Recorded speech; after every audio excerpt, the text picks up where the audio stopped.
तो ये थोड़ा ज़्यादा जज्बाती हो गए हम। राहुल वैसे फ्लॉप पहली बार ही हुए इस मैच में, मतलब, लेकिन हाँ बाकी सब लगातार फ्लॉप हो रहे थे इस मैच में। खैर आज निफ्टी भी फ्लॉप हुआ है और बात करेंगे मार्केट्स की। श्रेया, वीरू और मैं रहेंगे अगले 1.5 घंटे आपके साथ। खैर मैच देखकर आज तो डबल वैमी है, मैच भी ख़राब है, मार्केट भी ख़राब है, और वैसे ही साल में सिर्फ 2 ही दिन बचे हैं तो वैसे ही काम करने का मूड थोड़ा कम ही होता है लोगों का, वीरू। लेकिन आज सुबह सुबह ये मैच देख के आई एम श्योर, वैसे एक चीज़ है, आज मैं सुबह बहुत अच्छी चीज़ पढ़ रहा था। ये सब होने के बाद भी हम 3 जनवरी को 4:45 बजे टीवी लगा के बैठ जाएंगे, क्योंकि जब पता है कि क्या हुआ, फिर भी उम्मीद पे दुनिया कायम है और फिर बैठ जाएंगे मैच लगा के, है ना वीरू? बिल्कुल, ये उसी तरीके से अनुज, जब कोई पुट राइटर्स का जोन टूट जाता है ना, एक बार टूटता लगता है कि गए, लेकिन अगले दिन फिर उसको रिस्पेक्ट देते हैं हम। अच्छा, मैं बताऊं अनुज, कल से सब चीज़ नेगेटिव ही हो रही है। आप देखिए, कल लग रहा था कि 6 विकेट गिर गए, 7, 8, 9, 10, कुछ देर में इंडिया की बैटिंग आ जाएगी। सुबह आप ही और मैं बात कर रहे थे कि यार कम से कम ड्रॉ तो है ये मैच, लेकिन 6 के बाद 10 कब हुए समझ ही नहीं पाया। मतलब आखिरी में जो बॉलर्स ने प्रयास किया, टेलेंडर्स ने प्रयास किया, लेकिन जो हमारे टॉप लाइन थी बिल्कुल क्रैप्स। बिल्कुल वीरू, वही है कि अगर आप टॉप बैटर से कुछ नहीं करेंगे तो बियॉन्ड द पॉइंट बॉलर से आप कब तक उम्मीद करेंगे कि वो आपको बचाएंगे। खैर चलिए, ये तो मार्केट की मैच की बात हुई। अब मार्केट पर आते हैं, और मार्केट में आज बहुत ज़बरदस्त वॉलेटिलिटी है। सुबह जब हमने शो समेटा था तो मार्केट एकदम डे हाई पर था, और देखिए उसके बाद क्या हुआ है मार्केट में। और इंट्राडे में एकदम से मार्केट घूमा, और ऐसा घूमा एक्चुअली, अब तो करीब करीब जब मैं ग्राफिक्स भेज रहा था तब ये 200 पॉइंट का बैंड था, लेकिन अब तो डे हाई से भी हम करीब करीब 270-280 पॉइंट निफ्टी के ऊपर फिसल चुके हैं। और निफ्टी बैंक में पॉइंटर्स प्ले करिए प्लीज़ मेरे, निफ्टी बैंक में भी करीब करीब 1000 पॉइंट का एक हमने ऊपर से एक कोलैप्स देखा। और वीरू, मैं बार बार एक चीज़ कह रहा हूँ, ये ऐसी मार्केट है जो आपको काफ़ी नुकसान पहुँचा सकती है। अगर आपने यहाँ बहुत ज़्यादा ओवर एम्बिशियस होकर ट्रेडिंग की तो काफ़ी आपको नुकसान पहुँच सकता है। और इसके लिए अच्छा है कि आप इस मार्केट को थोड़ा ऑब्जर्व करें, बाहर से ही देखें।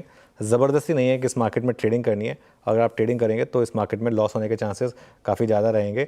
श्रेया को भी जोड़ देते हैं शो में। Shreya, good afternoon. Good afternoon sir. हालांकि आपने बताया कि कैसे अप्रोच रखें मार्केट को, लेकिन जैसा हम देख रहे हैं सर, बाजार में बिकवाली काफ़ी हावी है, और बैंक निफ्टी की बात करें तो अपने डे हाई से 1100 पॉइंट नीचे आ चुका है। लेकिन फिर भी अगर बताना हो 1 घंटे आखिरी के, कैसे क्या अप्रोच, कौन से टेक्सचर, कौन से लेवल सभी इंपॉर्टेंट है वॉच करने के लिए? बिल्कुल श्रेया, देखिए जहाँ तक लेवल्स की बात है, एक चीज़ तो मार्केट में क्लियर कर दी आज फिर से, 200 डे मूविंग एवरेज को मार्केट रिस्पेक्ट करने को अभी तैयार नहीं है, ब्रेक करने को। उसको मार्केट ने आज फिर रिजेक्ट किया, और ब्रूटली रिजेक्ट किया। आज सुबह भी जो हमारी स्ट्रैटेजी थी उसमें यही बात हुई थी कि ऊपरी लेवल पर अगर मार्केट ना टिके तो आप शॉर्ट भी लें, और मार्केट हाई लेवल पर क्लियरली 200 डे मूविंग एवरेज को निफ्टी क्लियरली क्रॉस नहीं कर पा रहा है। और 23,640 को होल्ड करना अब यहाँ पर बहुत ज़रूरी है। और गिरावट में आप ख़रीदारी करें, रैली में सेलिंग करें, ये स्ट्रैटेजी क्लियरली काम कर रही है यहाँ पर।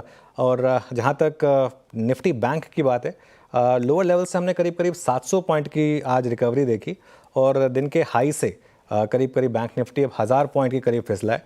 ये मार्केट जो है ना काफ़ी मुश्किल भरा है, बहुत ज़्यादा मुश्किल भरा है। वैसी वॉल्यूम्स कम है इस मार्केट में, और इस वजह से तो थोड़ा सा केयरफुल रह के चलने की ज़रूरत है। बैंक निफ्टी में जिस तरीके से आज मार्केट गिरा है, एक फीलिंग आ रही है कि शायद कहीं एफआईज 2 दिन पहले छुट्टी से वापस ना आ गए हों। बिल्कुल ये हो सकता है, आज हो सकता है कि मार्केट में एफआई के वॉल्यूम्स वापस पिकअप हों, क्योंकि जो छुट्टी पे जाने से पहले बेचे गए थे कि वो जब वापस आएंगे तो सेलिंग करेंगे, ये हमें पता था। लेकिन वो क्या आज ही वापस आ गए, आज वो वॉल्यूम वापस इंक्रीज हुए? कोई इस तरीके से बैंक निफ्टी नहीं करेगा अनलेस आप एक बार एचडीएफसी बैंक का इंटरडे चार्ट देखिए। इस तरीके से, जिस तरीके से एचडीएफसी बैंक गिरा है, ये तभी पॉसिबल है जब किसी ने, बड़े इंस्टीट्यूशन ने आके बड़े लेवल की सेलिंग करी हो। ये देखिए वॉल्यूम, देखिए एचडीएफसी बैंक के 43 लाख शेयर्स के, तो कोई छोटा वॉल्यूम नहीं है यहाँ पर। ऑलमोस्ट डबल के करीब वॉल्यूम हुआ है आज एचडीएफसी बैंक में। ये मुझे थोड़ा सा तंग कर रहा कि करीब करीब 7-8 हज़ार करोड़ का वॉल्यूम एचडीएफसी बैंक में हुआ है।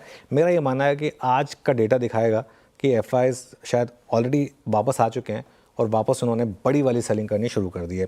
वीरू को जोड़ते हैं। Veeru, individual stock specific F and O में क्या एक्शन है? अनुज, जो आप ये बात बोल रहे थे ना कि पॉसिबली आज एफआईएस की इंटेंस सेलिंग है, मैं आई थिंक 2 स्टॉक फ्यूचर्स दिखाऊंगा आपको, उससे आपको ये बात आपकी बिल्कुल सत्य लग रही है। Look at Reliance Anuj.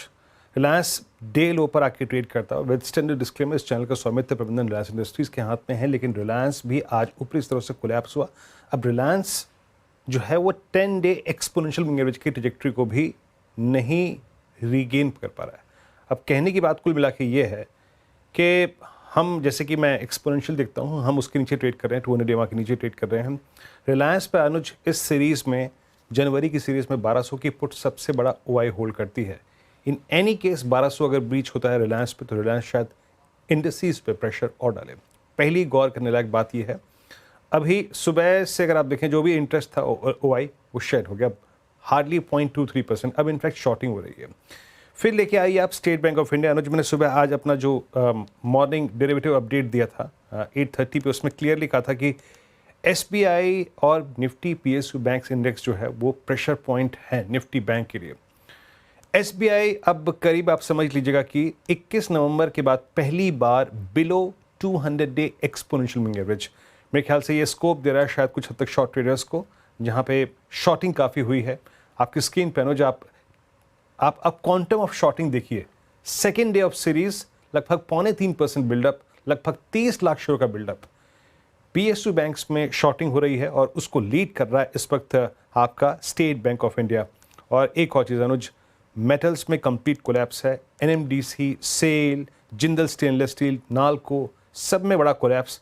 In fact Anuj, metals में अब मार्च 2024 के बाद का सबसे लोवेस्ट जोन है और मल्टी मंथ बेस टूटे हैं। 200 EMA तो पहले टूट चुके थे। अनुज, मैं आई थिंक यहीं से एक प्रश्न जनरेट करता हूँ, ये मेटल्स हमारे लिए पहले कैपिटल गुड्स, उसके पहले बैंक्स, अब थोड़ी आईटी सॉफ्टनेस पर करता हुआ मेटल्स पे क्या पर्सपेक्टिव बन रहा है अनुज इस वक्त? बिल्कुल। अच्छा वीरू, मैं मेटल्स के पर्सपेक्टिव पे आऊँ उससे पहले मैं एक जरा अपनी टीम को भी रिक्वेस्ट करूँगा कि ये हमने ना स्टूडियो पे एक टीवी में मैच लगा रखा है, उसको हटा दें, क्योंकि वो देख के ना बार बार दोबारा खून जल रहा है। एक तो सुबह पहले ही जल चुका है खून, अब दोबारा हाईलाइट देख के दोबारा खून जल रहा है, तो इसको हटा देते हैं। खैर एनीवे, देखिए वीरू, इस समय क्या है, क्या सेक्टर इधर का, क्या सेक्टर उधर का। मार्केट में सिर्फ एक ही सेक्टर है जो आपको कंसिस्टेंटली बचा रहा है, वो है फार्मा। आप एक फार्मा को छोड़ दीजिए, अदरवाइज बाकी सारे सेक्टर्स में हायर लेवल पर कुछ ना कुछ प्रॉब्लम है, वल्नरेबिलिटी आ रही है। एक बार फॉर एग्जांपल आज का फार्मा का इंडेक्स देखिए आप, ये इंडेक्स आज भी बिहेव कर रहा है अपने आप को और ठीक ठाक है। ये मतलब जैसे कहते हैं ना, ये फार्मा जो है ना, ये हमारा बुमराह है। ये एक बस एक प्लेयर है जिस पे आप कॉन्फिडेंस कर सकते हैं, वो ये। उसके अलावा बाकी सब में ना, चाहे कहीं भी हो, वो एक डर लगा रहता है कि बस ये यहाँ से गिरेगा, यहाँ से गिरेगा। वो बाकी सब सेक्टर्स के साथ हो रहा है, मेटल्स के साथ भी हो रहा है। मेटल्स तो वैसे ही हाई बीटा है, तो इस वजह से इसमें, लेकिन जब बैंक निफ्टी इस तरीके से हाई लेवल से फिसल रहा है तो मेटल्स को क्या ब्लेम करें। तो ये देखिए, ये वही बात होगी, जब कोहली और विराट कुछ, वो रोहित कुछ नहीं कर रहे तो फिर पंत से क्या उम्मीद करें हम। ये मेटल्स और बैंक निफ्टी की वही कहानी हो गई इस समय मार्केट में। चलिए।